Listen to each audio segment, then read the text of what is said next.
ये कहानी है एक चोर की, जो एक एसयूवी चुराने गया था। लेकिन उसे क्या पता था कि वो कार नहीं, बल्कि एक चलता फिरता जेल है। कार का मालिक उसे भूखा रखता है, प्यासा रखता है और धीरे धीरे उसे तोड़ने की कोशिश करता है। आखिर ये आदमी ऐसा क्यों कर रहा है?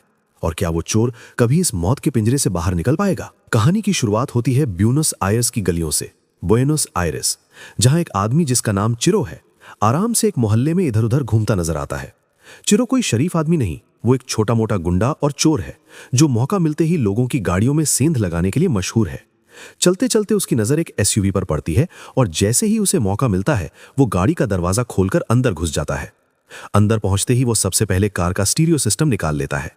फिर ऊपर वाले कंपार्टमेंट में उसे एक रे बैन का चश्मा दिखाई देता है, रे बैन, जिसे वो तुरंत अपनी जेब में डाल लेता है। लेकिन चिरो का लालच यहीं खत्म नहीं होता। गाड़ी के अंदर थोड़ी और तोड़फोड़ करने के बाद वो एक अजीब सी हरकत करता है। जोर लगाकर गैस छोड़ता है, जैसे कि गाड़ी को पूरी तरह अपमानित कर देना ही उसका मकसद हो। अब उसे लगता है कि उसका काम पूरा हो चुका है, इसलिए वो आराम से गाड़ी से बाहर निकलने के लिए दरवाजा खोलने की कोशिश करता है। लेकिन जैसे ही वो हैंडल खींचता है, दरवाजा खुलता ही नहीं। वो दूसरे दरवाजे की तरफ हाथ बढ़ाता है, फिर तीसरे, फिर चौथे। लेकिन हैरानी की बात यह है कि चारों दरवाजे बंद हैं। अब चिरो के चेहरे का रंग उड़ने लगता है। मजबूरी में वो पीछे वाली सीट पर जाता है और सोचता है कि शायद डिक्की खोलकर बाहर निकल सके। वो पूरी ताकत लगाकर ट्रंक खोलने की कोशिश करता है, मगर वो भी नहीं खुलता। अब उसके दिल में घबराहट घर करने लगती है। घबराकर वो खिड़की तोड़ने की कोशिश करता है, बार बार मुक्के मारता है, लेकिन खिड़की पर जरा सा भी असर नहीं पड़ता। फिर भी ये पुराना चोर इतनी आसानी से हार मानने वालों में से नहीं है। वो कार के दरवाजे की अंदर वाली परत को खोलना शुरू कर देता है। धीरे धीरे पूरा पैनल निकाल देता है। फिर अंदर हाथ डालकर लॉक खोलने की कोशिश करता है, लेकिन जैसे ही वो जोर लगाता है, उसका हाथ बुरी तरह कट जाता है। खून निकलने लगता है, मगर दरवाजा फिर भी नहीं खुलता। अब जब हर तरीका फेल हो जाता है, तो चिरो गुस्से में अपनी पिस्तौल निकालता है और सामने की विंडशील्ड पर गोली चला देता है। लेकिन जो होता है वो उसकी उम्मीद से बिल्कुल उल्टा होता है। गोली कांच से टकराकर वापस उछल जाती है और सीधे जाकर उसकी जांघों में धंस जाती है। चिरो जोर जोर से चीखने लगता है। खून तेजी से बह रहा होता है। घबराकर वो अपनी शर्ट उतारता है और घाव के चारों तरफ कसकर बांध लेता है ताकि खून रुक सके। अब तक चिरो कोशिश कर रहा था कि कोई उसे गाड़ी के अंदर न देख ले, लेकिन अब हालात इतने खराब हो चुके हैं कि वो चाहता है कोई उसे देख ले, चाहे इसके लिए उसे जेल ही क्यों न जाना पड़े। कुछ ही देर में किस्मत से एक औरत गाड़ी के पास आकर खड़ी हो जाती है। वो कार की खिड़की को आईने की तरह इस्तेमाल करते हुए अपना मेकअप ठीक करने लगती है। चिरो तुरंत उससे मदद मांगने की कोशिश करता है। वो जोर जोर से आवाज लगाता है, लेकिन अजीब बात यह है कि बाहर खड़ी औरत उसे देख ही नहीं पा रही। चिरो और जोर से चिल्लाता है, लेकिन वो औरत बिना किसी प्रतिक्रिया के वहां से चली जाती है। अब चिरो पूरी तरह टूटने लगता है। वो अपनी पत्नी को फोन लगाने की कोशिश करता है, लेकिन कॉल लगने से पहले ही फोन की बैटरी खत्म हो जाती है। समय धीरे धीरे बीतता जाता है। कई घंटे गुजर जाते हैं और आखिरकार थक कर चिरो वहीं सीट पर सो जाता है। अगले दिन उसकी आंख खुलती है। अब उसकी हालत बहुत खराब है। उसे बहुत जोर की प्यास लगी हुई है। उसके पास पानी की एक बूंद भी नहीं बची। मजबूरी में वो खिड़की पर जमी नमी को चाटकर अपनी प्यास बुझाने की कोशिश करता है। कुछ देर बाद उसे याद आता है कि उसने कार का स्टीरियो अपने बैग में रखा हुआ है। वो उसे निकालकर वापस लगा देता है ताकि रेडियो सुन सके। रेडियो चालू होते ही उसका पसंदीदा गाना बजने लगता है। कुछ पल के लिए चिरो अपनी परेशानी भूलकर उस म्यूजिक में खो जाता है। मजेदार बात यह है कि वो गाना कार में रोमांस करने के बारे में है। धुंधली खिड़कियां, पीछे झुकी सीटें और पूरी रात कार में वक्त बिताने की बातें। अजीब इत्तेफाक यह है कि उस गाने की बातें काफी हद तक चिरो की मौजूदा हालत से मिलती जुलती हैं। शायद उसी गाने से उसे थोड़ी हिम्मत मिलती है और वो फिर से दरवाजा खोलने की कोशिश करने लगता है। वो एक टूल से बार बार दरवाजे पर चोट मारता है। तभी अचानक फोन बजने लगता है। ये फोन उसी कार का स्टीरियो है। चिरो तुरंत कॉल उठाता है। दूसरी तरफ से एक आदमी की आवाज आती है। वो आदमी खुद को डॉक्टर एनरिके फेरारी बताता है। डॉक्टर एनरिके फेरारी, और बड़े शांत अंदाज में चिरो को उसकी कार में स्वागत करता है। फिर एनरिके बताता है कि ये एसयूवी उसी की है और उसकी जिंदगी में अब तक 28 बार चोरी हो चुकी है। वो कहता है कि चिरो उसकी कार को लूटने की कोशिश करने वाला 29वां चोर है। यह सुनकर चिरो गुस्से से पागल हो जाता है। वो चिल्लाकर कहता है कि उसे तुरंत बाहर निकाला जाए, लेकिन एनरिके बेहद ठंडे लहजे में कहता है, चुप रहो और मेरी बात ध्यान से सुनो। फिर समझाता है कि उसकी इस कार का नाम 4x4 है। इसमें एक खास अलार्म सिस्टम लगा है जो सीधे उसके फोन से जुड़ा हुआ है। उसी सिस्टम से वो गाड़ी के सारे दरवाजे लॉक कर सकता है। कार बुलेट प्रूफ है। इसके अंदर से इसे हिलाया भी नहीं जा सकता क्योंकि इसमें एक्टिव सस्पेंशन सिस्टम लगा है। इतना ही नहीं, ये गाड़ी साउंड प्रूफ भी है और इसकी सारी खिड़कियां, यहां तक कि आगे की विंडशील्ड भी इतनी ज्यादा पोलराइज्ड है कि बाहर से अंदर कोई नहीं देख सकता। एनरिके आगे बताता है कि इस कार में सिर्फ एक चीज बुलेट प्रूफ नहीं है, वो है फ्यूल टैंक। इस टैंक में 120 लीटर पेट्रोल आ सकता है और इस वक्त वो पूरी तरह भरा हुआ है। वो चेतावनी देता है कि अगर चिरो ने कोई चालाकी दिखाने की कोशिश की तो ये पूरा टैंक एक जिंदा बम बन सकता है और गाड़ी उसके साथ उड़ सकती है। चिरो ये सब सुनकर सन्न रह जाता है। फिर एनरिके अपनी कहानी बताना शुरू करता है। वो कहता है कि वो 60 साल पहले किल्म्स नाम की जगह में पैदा हुआ था। उसका बचपन एक आम मिडिल क्लास बच्चे की तरह गुजरा। उस दौर में लोग अपने घरों के दरवाजे तक लॉक नहीं करते थे, लेकिन आज की दुनिया इतनी बदल चुकी है कि उसे अपने बचपन का वो समय बहुत याद आता है। फिर वो चिरो से सवाल करता है कि अगर तुम अपने बेटे को चोरी करते हुए पकड़ लो तो उसके साथ क्या करोगे। लेकिन चिरो अब तक इतना परेशान और गुस्से में आ चुका है कि उसे ये बातें सुनने का बिल्कुल मन नहीं है। वो गुस्से में एनरिके को धमकी देता है कि अगर उसे तुरंत बाहर नहीं निकाला गया तो वो पुलिस में उसकी शिकायत कर देगा। और यहीं से कहानी एक खतरनाक मोड़ लेने लगती है। वो चिल्लाते हुए कहता है कि अगर उसे बाहर छोड़ा गया तो वो एनरिके और उसके पूरे परिवार को खत्म कर देगा। लेकिन इससे पहले कि चिरो अपनी धमकी पूरी कर पाता, कॉल अचानक कट जाती है। कुछ ही पल बाद कार के अंदर का एयर कंडीशनर चालू हो जाता है और तापमान इतना नीचे कर दिया जाता है कि गाड़ी के अंदर बर्फ जैसी ठंड हो जाती है। दरअसल ये सब एनरिके जानबूझकर कर रहा था ताकि चोर को धीरे धीरे तड़पाया जा सके। चिरो तुरंत एसी बंद करने की कोशिश करता है, बटन दबाता है, सिस्टम से छेड़छाड़ करता है, लेकिन कुछ भी काम नहीं करता। मजबूर होकर वो अपनी शर्ट, जो पहले उसने घाव पर बांधी थी, उतारकर पैर पर कसकर लपेटता है ताकि खून बहना बंद हो सके। फिर अपनी जीन्स का एक टुकड़ा फाड़कर उसे भी घाव के चारों तरफ बांध देता है। करीब 1 घंटे तक इस ठंड की यातना देने के बाद एनरिके फिर से फोन करता है।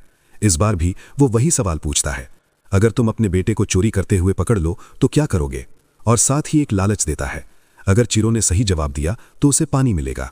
चिरो जवाब देता है, लेकिन एनरिके को उसका जवाब पसंद नहीं आता। चिरो थककर उससे विनती करता है कि वो ये सब बंद कर दे। वो कहता है कि उसने अपनी गलती से सबक सीख लिया है, लेकिन एनरिके को उससे कोई फर्क नहीं पड़ता। वो फिर से अपनी कहानी सुनाने लगता है। एनरिके बताता है कि पिछले दिसंबर में 2 आदमी उसकी बेटी के घर में घुस आए थे, ठीक उस वक्त जब उसकी बेटी अपनी कार पार्क कर रही थी। एनरिके कहता है कि उसने अपनी बेटी को पहले से ही ऐसे हालात के लिए ट्रेन किया हुआ था। उसने उसे सिखाया था कि कभी भी लुटेरों की आंखों में सीधे मत देखना और हमेशा कुछ पैसे तैयार रखना ताकि जरूरत पड़ने पर तुरंत दे सको। लेकिन उस दिन ये सारी ट्रेनिंग भी काम नहीं आई। लुटेरों ने बंदूक निकालकर एनरिके के छोटे नाती के सिर पर तान दी और पूरे 3 घंटे तक उसे बंधक बनाकर रखा। लेकिन चिरो को यह सब सुनने में कोई दिलचस्पी नहीं है। वो झुंझलाकर पूछता है, तुम कैसे डॉक्टर हो जो एक घायल इंसान को पानी तक नहीं दे रहा। एनरिके उसकी इस बात पर हल्की सी तारीफ करता है और कहता है, अच्छा सवाल है। फिर वो चिरो से पूछता है, जरा अंदाजा लगाओ मैं किस तरह का डॉक्टर हूं, और जवाब का इंतजार किए बिना फोन काट देता है। उसी वक्त अचानक एक पुलिस की गाड़ी आकर उस एसयूवी के सामने रुकती है। चिरो के दिल में अचानक उम्मीद जाग जाती है। वो पूरी ताकत से चिल्लाने लगता है, हाथ हिलाता है, किसी तरह पुलिस वाले का ध्यान खींचने की कोशिश करता है। लेकिन पुलिस वाला गाड़ी के पास आता है, कुछ नोट करता है और कार पर पार्किंग टिकट लगाकर वहां से चला जाता है। चिरो की उम्मीद फिर से टूट जाती है। कई घंटे बाद एनरिके दोबारा फोन करता है। इस बार वो चिरो से उसका पूरा नाम और आईडी नंबर पूछता है और बदले में पानी देने का वादा करता है। चिरो मजबूरी में सब बता देता है। तब एनरिके उसे बताता है कि कार के पीछे वॉशर होज में पानी है। चिरो किसी तरह पीछे पहुंचकर उस पाइप से पानी निकालता है। उस पानी का रंग हल्का नीला होता है क्योंकि वो असल में विंडशील्ड साफ करने वाला लिक्विड है। लेकिन इस हालत में चिरो को इसकी परवाह नहीं रहती। वो बिना सोचे समझे उसे गटागट पी जाता है और राहत की एक लंबी सांस लेता है। लेकिन अब भी एक बड़ी समस्या बाकी है, भूख। उसके पास खाने के लिए कुछ नहीं है। आखिरकार मजबूरी में वो एक कीड़ा खा लेता है जो किसी तरह गाड़ी के अंदर आ गया था।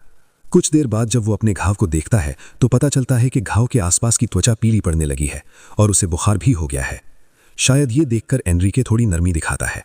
वो एसी फिर से चालू करता है, इस बार ठंड से बचाने के लिए। और इसी दौरान वो एक और सच बताता है। वो कहता है कि वो खुद भी बीमार है, उसे कैंसर है और डॉक्टरों ने उसे बताया है कि उसके पास मुश्किल से 1 साल बचा है। एनरिके फोन पर लगातार बोलता रहता है, लेकिन चिरो अब इतना कमजोर हो चुका है कि वो अपने कपड़े उतार देता है और वहीं बेहोश होकर गिर पड़ता है। उसका पूरा शरीर भी अब पीला पड़ने लगा है। कुछ देर होश आने पर चिरो कार का मैनुअल ढूंढने लगता है, उम्मीद में कि शायद उसमें बाहर निकलने का कोई तरीका लिखा हो। लेकिन जब उसे कुछ नहीं मिलता तो हताश होकर वो उस किताब के पन्ने तक चबाने लगता है। अब वो सचमुच अपनी जिंदगी के सबसे निचले स्तर पर पहुंच चुका है। प्यास इतनी बढ़ जाती है कि वो एक डिब्बे में पेशाब करता है और उसे खुद ही पी लेता है। अचानक एक पल ऐसा आता है जब किस्मत उसका साथ देती हुई लगती है। एक दूसरा चोर उस एसयूवी को तोड़ने की कोशिश करता है। चिरो को लगता है कि अब शायद वो बच जाएगा, लेकिन बदकिस्मती से राह चलते लोगों की नज़र उस चोर पर पड़ जाती है। लोग उसे पकड़ लेते हैं, बुरी तरह पीटते हैं और पुलिस के हवाले कर देते हैं।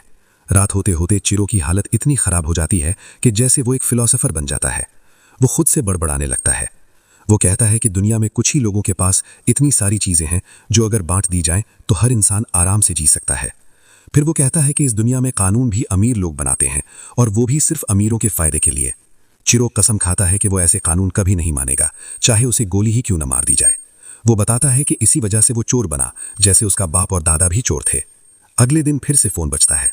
दूसरी तरफ से एनरिके की आवाज़ आती है। इस बार वो अखबार से कुछ खबरें पढ़कर सुनाता है। फिर वो कहता है कि आज उसका मूड अच्छा है, इसलिए वो चिरो को एक छोटा सा इनाम देगा। वो उसे बताता है कि ब्रेक्स के पीछे एक चॉकलेट बार छुपी हुई है।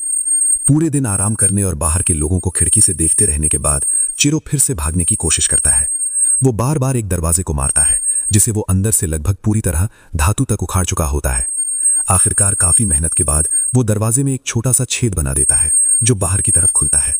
वो उस छोटे से छेद से जोर जोर से चिल्लाता है ताकि कोई उसकी आवाज़ सुन ले, लेकिन अफसोस कोई भी उसकी आवाज़ नहीं सुन पाता। कुछ देर बाद फिर फ़ोन बजता है। इस बार एनरिके बताता है कि उसने चिरो के परिवार से संपर्क कर लिया है। ये सुनते ही चिरो की आंखों में आंसू आ जाते हैं।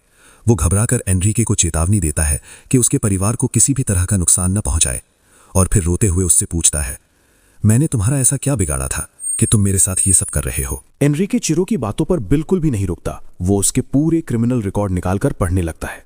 एनरिके बताता है कि चिरो पहले भी एक इंसान की जान ले चुका है।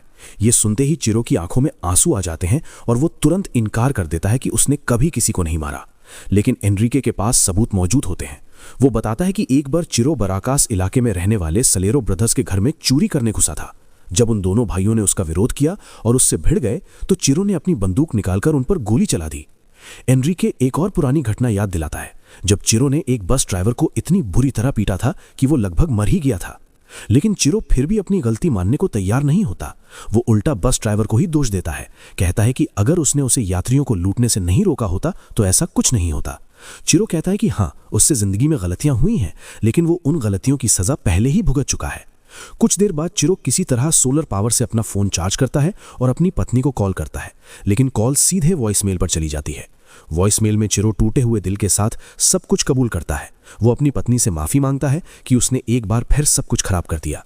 काफी देर तक रोने के बाद वो कार के स्टार्ट बटन से खेलने लगता है। कई बार दबाने के बाद अचानक कार स्टार्ट हो जाती है। पता चलता है कि अगर उस बटन को एक खास तरीके से कई बार दबाया जाए तो गाड़ी बिना चाबी के भी स्टार्ट हो सकती है।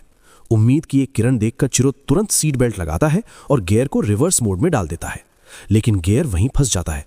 अब वो सिर्फ रिवर्स में ही गाड़ी चला सकता है। चिरो तेजी से गाड़ी पीछे की तरफ दौड़ाता है और जानबूझकर उसे एक खंबे से टकरा देता है ताकि लोगों का ध्यान उसकी तरफ जाए। खुशकिस्मती से एयरबैग समय पर खुल जाता है और उसे कोई बड़ी चोट नहीं लगती। अब तक पिछली खिड़की पहले से ही कमजोर हो चुकी थी। चिरो पूरी ताकत से उसे लात मारता है और आखिरकार गाड़ी से बाहर निकलने में कामयाब हो जाता है। वो बेहद कमजोर और घायल होता है, लेकिन फिर भी किसी तरह खुद को घसीटते हुए पास के एक पेट्रोल पंप तक पहुंच जाता है। वहां वो सीधे अंदर जाकर खाने पीने की चीजें उठाकर खाने लगता है। हर एक कौर को वो ऐसे खाता है जैसे जिंदगी का आखिरी खाना हो। तभी पेट्रोल पंप का मैनेजर आकर उससे कहता है कि वो तुरंत पैसे दे या फिर यहां से चला जाए। ये सुनकर चिरो का गुस्सा फूट पड़ता है। वो अपनी बंदूक निकालता है और मैनेजर को गोली मार देता है। लेकिन अचानक चिरो की आंख खुलती है। उसे एहसास होता है कि यह सब सिर्फ एक सपना था। वो अभी भी उसी कार के अंदर फंसा हुआ है। तभी फिर से फोन बजता है। दूसरी तरफ एनरिके होता है।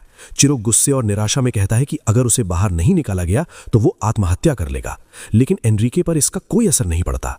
हताश होकर चिरो सच में बंदूक अपने मुंह में डालता है और ट्रिगर दबा देता है, लेकिन बंदूक जाम हो जाती है। एनरिके फोन पर उसकी हालत पर हंसने लगता है। फिर वो कहता है, सामने देखो। पहली बार एनरिके खुद सामने दिखाई देता है। वो कार के पास आता है और फिर दरवाजा खोलकर अंदर चिरो के साथ बैठ जाता है। चिरो अब इतना कमजोर हो चुका है कि उसमें भागने की ताकत भी नहीं बची। एनरिके उसके घाव की पट्टी करता है, लेकिन तभी उसे एक फोन कॉल आ जाती है और उसका ध्यान बढ़ जाता है। चिरो ऐसे दिखाता है जैसे वो सो गया हो, लेकिन अचानक वो बंदूक उठाकर उस पागल डॉक्टर पर गोली चलाने की कोशिश करता है। गोली ठीक से नहीं चलती। फिर भी मौका देखकर चिरो गाड़ी से बाहर कूद जाता है। आखिरकार वो गाड़ी से बाहर आ चुका होता है। वो हवा में गोली चलाकर मदद के लिए आवाज लगाता है, लेकिन एनरिके फिर से उसे पकड़ लेता है और उसे वापस एसयूवी की तरफ घसीटने लगता है। तभी एक महिला पुलिस अफसर दोनों को देख लेती है। वो तुरंत चिल्लाकर एनरिके को आदेश देती है कि वो अपनी बंदूक नीचे रख दे। करीब 2 घंटे बीत जाते हैं। अब वहां पुलिस, मीडिया और बहुत सारे लोग इकट्ठे हो चुके होते हैं, लेकिन एनरिके अब भी चिरो को छोड़ने के लिए तैयार नहीं होता। वो कहता है कि असली पीड़ित तो वो खुद है, क्योंकि चिरो ने उसकी कार लूटने की कोशिश की थी। जब हालात हाथ से निकलने लगते हैं तो पुलिस एक रिटायर्ड नेगोशिएटर को बुलाती है, जूलियो अमाडियो। जूलियो एनरिके से पूछता है कि आखिर वो चाहता क्या है।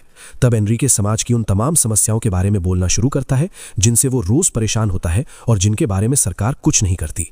वो कहता है कि जब वो अपने ऑफिस जाता है तो उसे सड़क पर पड़े करीब 2000 कुत्तों के मल से बचकर चलना पड़ता है, क्योंकि पालतू कुत्तों के मालिक अपने पालतू जानवरों की गंदगी साफ नहीं करते। हैरानी की बात यह है कि वहां खड़ी भीड़ एनरिके की बातों से सहमत होने लगती है। लोग उसकी बातों पर तालियां बजाने लगते हैं, लेकिन जूलियो हार नहीं मानता। वो लगातार शांत तरीके से एनरिके से बात करता रहता है और आखिरकार उसे मना लेता है कि वो चिरो को छोड़ दे।